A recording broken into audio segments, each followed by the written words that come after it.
Everyone, welcome back to my another new blog. আজকে তোমাদের সাথে শেয়ার করছি যে আমি ডাম্বেলের সাহায্যে বাড়িতে কিভাবে এক্সারসাইজ করি।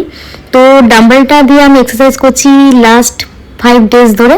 তো সেটাই আজকে তোমাদের সাথে শেয়ার করলাম। এখন অনেকটা কিন্তু ইজি হয়ে গেছে ব্যাপারটা।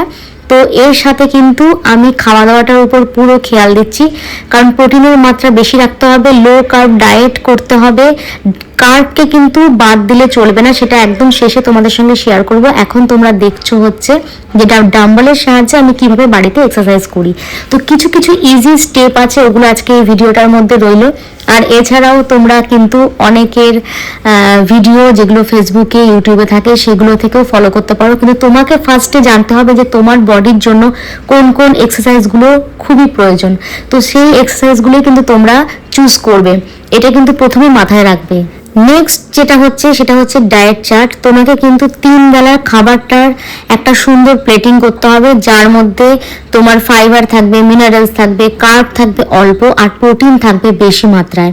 তো আজকে দেখো আমার ব্রেকফাস্টে আছে একটা টোস্ট, একটা কলা, একটা আপেল, চিকেন ব্রেস্টের 4 পিস আর একটা এগ পোচ।